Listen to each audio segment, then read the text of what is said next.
antes de eu começar por falar qual é o jeito correto de fazer o planejamento, eu quero falar daquilo que eu considero jeitos errados de fazer o planejamento financeiro a dois. E por que eu falo que são jeitos errados? Porque todos eles trazem impactos tanto no presente como no futuro que não são bons para os dois ou não é bom para um deles. Então, o primeiro jeito errado que eu vejo aí é que um paga umas coisas e o outro paga outras. Que é assim, chega um boleto, põe-se em cima da mesa, ele pega, no outro dia chega outro boleto, põe-se em cima da mesa, ela pega e, acreditem ou não, tem muita gente gerindo as finanças a dois desse jeito. E funciona no início, que é tudo muito amor e muita paixão, mas já nos demonstra um problema claro, que é como nós não conseguimos sentar com o nosso cônjuge para fazer umas contas, a gente deu aqui um jeito que parece amigável, que é coloca a conta em cima da mesa ou lá na geladeira e o primeiro que vir pega e paga. Então já revela aqui que há uma dificuldade em falar de finanças com o nosso cônjuge. Depois, é um método que pode funcionar bem no início, quando a gente está mais apaixonado, porque a gente não vê bem as coisas, não vê com outra clareza, mas quando começa a surgir um atrito, em especial se for um atrito financeiro, isso acaba por logo trazer maus resultados. É porque ele pagou naquela conta que por acaso era de luz e naquele mês, em vez de 200, foi 400 reais de luz. Aí aparece uma outra conta que também deveria ser para ele pagar, mas como ele acha que já ficou prejudicado por causa da outra conta da luz, já deixa lá. Aí ela acha que é a vez dele, então também não pega e de repente a gente começa a atrasar as contas ou mesmo a deixar de cumprir os nossos compromissos financeiros. Okay? Então, evitem esse método, não é um método que é justo, esta de um paga o outro, porque as contas não são todas iguais e porque há uma necessidade de a gente se sentar e fazer o planejamento e à mínima coisa que apareça uma conta maior, há sempre um que se sente mais injustiçado do que outros. Acreditem que eu já acompanhei dezenas de casais em que eles tinham este método e os dois achavam que estavam sendo prejudicados e cada um deles tinha um boleto para justificar porque que estava sendo prejudicado. Então entendam que, na minha opinião, é algo que não faz muito sentido e eu já vou dizer qual é o método correto. O segundo é dividir pela metade.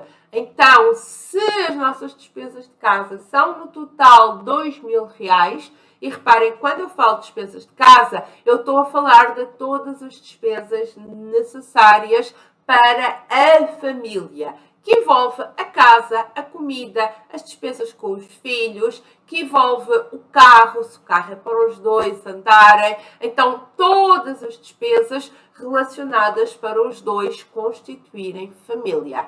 A despesa, por exemplo, do salão dela é uma despesa pessoal, que não deve ir para as despesas da casa. A despesa do chopp, que ele vai lá toda a quinta-feira com os amigos, é uma despesa pessoal dele. Então, entendido isto, o que é que são despesas de casa? Quando, por exemplo, uma casa, no total as despesas são 2.000 reais, se cada um der 1.000, parece que há aqui um senso de justiça. Só que vamos imaginar que ela ganha 5.000. Ela contribui com 1.000 e fica com 4. Ok, para as despesas pessoais dela, para os investimentos dela, para as metas dela. Ok. E se ele também contribui com 1.000, mas ele só recebe 1.500, ele só fica com 500 reais. para a roupa dele, para as despesas dele, para a cerveja dele, para o hobby dele. Então, na minha opinião, apesar de parecer que é justo porque ambos contribuem da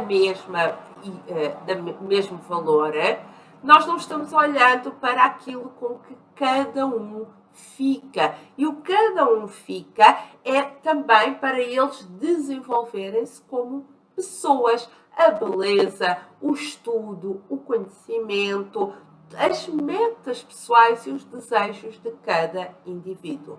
Não se esqueçam que antes de nós sermos um casal, também somos um indivíduo. Então, na minha opinião, este também é um jeito errado, que é o de dividir metade as despesas, metade para cada um. Bom, o terceiro jeito errado é quando um dos membros do casal, seja ele ou seja ela, entrega tudo nas mãos do outro. Normalmente o mais certinho com o dinheiro, o mais organizadinho. Bom, e porquê que, na minha opinião, isso não é o mais acertado, não é o jeito correto?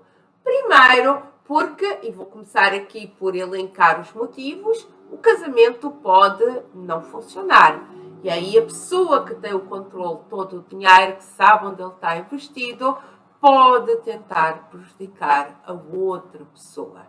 Depois, e não acreditando que o casamento é mesmo para o resto da vida, como todos nós quando casamos acreditamos, também temos que pensar que a pessoa que controla o dinheiro, que faz os investimentos, que tem tudo organizado, pode adoecer ou mesmo falecer. E a outra pessoa não tem, não tão pouco conhecimento para saber onde está o dinheiro.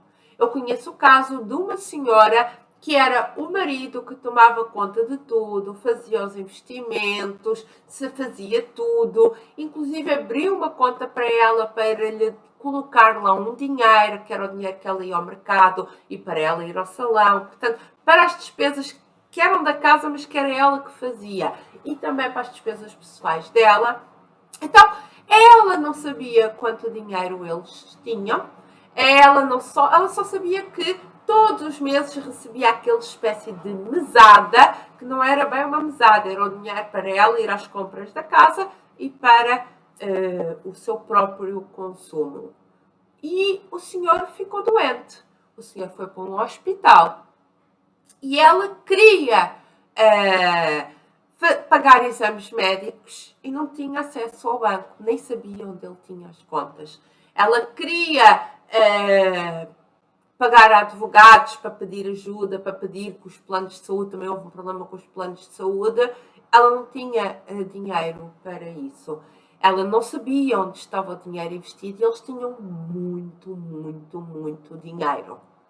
Então, foi preciso envolver depois tribunal para conseguirem entender onde é que estava o dinheiro que eles tinham para conseguir fazer um tratamento para ele, porque o plano não pagava e eles tinham dinheiro e ela sabia que o tinham. Ela só não sabia onde estava, como acessar com ele, se conseguiria acessar com ele. Eu sei que eu estou-vos dando aqui um caso mais extremo, mas se nós pensarmos bem, não faz muito sentido só um parceiro ter acesso ao dinheiro. Ele pode simplesmente ficar doente, ir para o hospital e a gente quer tratar dele e nem tão pouco tem acesso ou sabe onde é que está o dinheiro. Então, esse também não é o jeito correto. Falando ainda aqui de jeitos errados e antes da gente, enquanto a gente está a falar aqui quando eles já são um casal. Mas eu queria deixar aqui um alerta. Quando nós estamos a namorar, nós estamos a conhecer a outra pessoa e nós estamos a conhecer os hábitos financeiros dessa pessoa. Então, se quando nós estamos namorando a pessoa não tem bons hábitos financeiros, a pessoa não é organizada financeiramente, a pessoa é enrolada, a pessoa faz aí um esqueminho ao outro, isso tem que nos ser um sinal de alerta para aquilo que poderá ser o futuro. Infelizmente, a maioria das pessoas quando namora olha para alguns sinais de alerta, o que é positivo, mas ignora os sinais de alerta financeiro. Eu não estou a falar da pessoa ter muito ou pouco. Eu estou a falar da forma como ela se relaciona com o dinheiro. Porque a forma como nós nos relacionamos com o dinheiro, quando temos muito ou quando temos pouco, ela é a mesma. Não estou a falar da forma como se gasta, mas da forma como eu lido com ele.